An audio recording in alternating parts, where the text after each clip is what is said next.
Alright guys, it's been a minute since we made a video here. Um, we're back. It's going to be a matchup preview. You know, my team took a little bit of a bump last week. 2 weeks ago.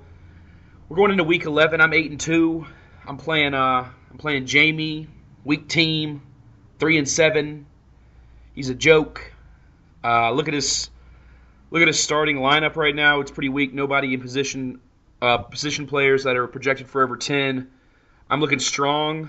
I got a few guys out. I got Matt Forte on bye and Emmanuel Sanders on bye. Those guys have been steady starters for me in the past, and we're gonna miss them. But luckily, with Doug Martin coming back and Tyler Eifert getting healthy, I have enough firepower on my bench that I can sub in, and it looks like we're gonna have a heck of a day on Sunday, and we should be fine. I think we got we're just going to go down the checklist here. Not worried about this. Looks like a shoe-in victory unless something catastrophic happens. If the stars align for Jamie, who knows? But we're going to get right to it in the matchup. Check it out for you guys. Marcus Mariota for me has been a absolute godsend. I drafted Eli Manning in don't know exactly when, not too early, but I really felt with the draft of Eli Manning that I was going to be in good shape. I felt like Eli was going to have a great year. So far, by the time I had dropped him, he hadn't played great. I think Lee Branscombe has him right now. He's been playing great because he decided to throw Odell the rock. So he's playing better, but he didn't do it for me. I'm fine with that. I had Marcus Mariota. He's come in and produced huge numbers for me. Right now, he's fourth in numbers, points. He's absolutely exploded. Been a surprising area of consistency for me. So Mariota's projected for 20. I think that's about spot on. He's just going to crush the Indiana secondary, if you can even call it a secondary. Jamie's got Kirk Cousins, playing Green Bay. Not a great secondary. But, I think Mariota's going to continue to roll. I've got the check mark there.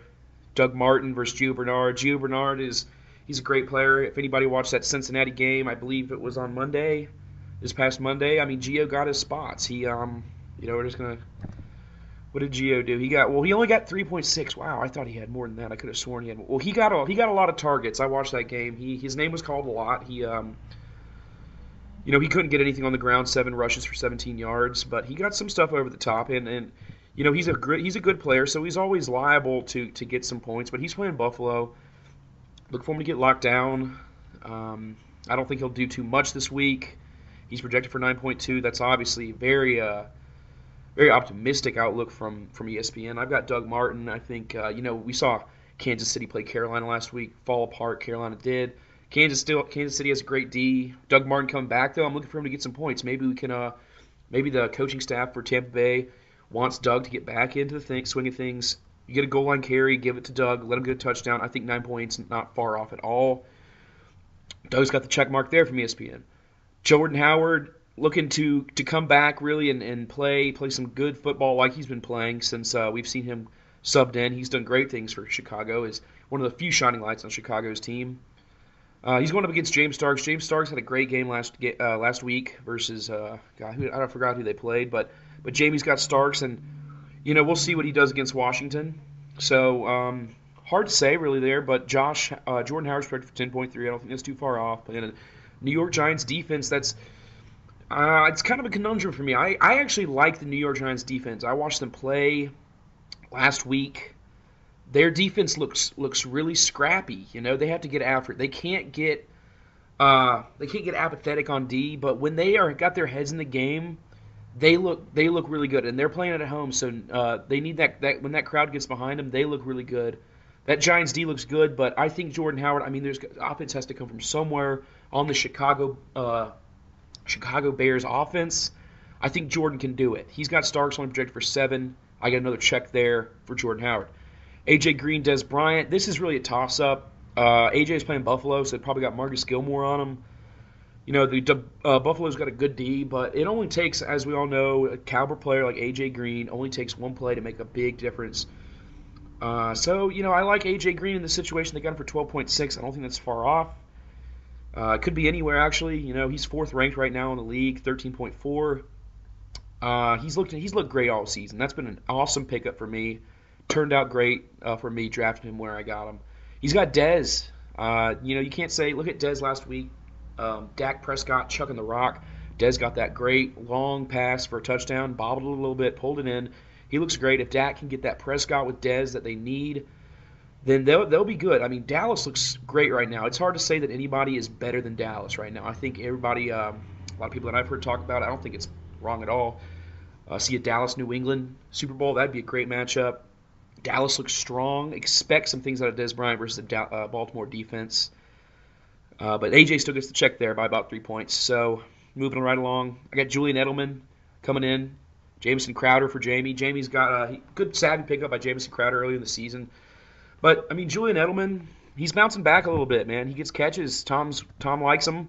And with Gronkowski out possibly this week, I think everything's looking up for Edelman. He's playing San Francisco, questionable secondary, questionable defense in general. I like Edelman to bounce back this week, get above 10. He's projected for 11.2 right now. I'm fine with that. He's got Jamison Crowder, only projected for 6.9. I mean, we all know that Jamison Crowder can get about 15 points on any given week, but it's hard to say that he's going to do that on any, it's hard to say that you can't put that confidence in him. He has the potential, but, I think 6.9 is a nice conservative estimate from ESPN. I think that's about what he'll get. We'll see. Anything's possible, but Edelman gets the check there also. Then we move in. I told you guys earlier I got Forte out. I got Emmanuel Sanders out, so we had to bring in we're going double up on tight ends, man. We're flexing a tight end. Delanie Walker's second among tight ends in points. Playing great for me last week. I didn't start him, I don't believe. I'm not sure. I know he exploded last week. I don't believe I started him. I'm not entirely sure. Still got the victory. But, Eifert's back. Eifert's great. Eifert's already 31st among tight ends. And, he's missed a ton of games. So I feel fine with starting Eifert and Delanie. Once again, I got same with AJ. Eifert's playing against Buffalo's D. But I think Eifert carved some yards out. I mean, if y'all watched that Cincinnati game last week, Eifert, right off the start of the game, caught about a 70-yarder. He's dangerous. Delanie Walker, I got Mariota Delanie. That's a great combo for me. If Marcus Mariota's getting points, that means Delanie Walker's probably getting points, and they both are, in fact. So I feel good about that. He's got Zach Miller, Randall Cobb. Randall Cobb's still a little banged up. I've got double checks there with Eifert Delanie versus Zach Miller, Randall Cobb. Rolling into the final spots here. Cardinals defense versus Minnesota. Cardinals D is ranked 5th. Minnesota offensive line, we know what that is. They're not that great of a team. Their defense is great, but I'm picking Cardinals to easily win that game. Jamie's starting the Ravens D versus Dallas. Not a savvy move whatsoever. You should avoid Dallas team. If you're playing them on defense, you should avoid them like the plague because Ezekiel Elliott will run all over you. That offensive line will make you look embarrassed.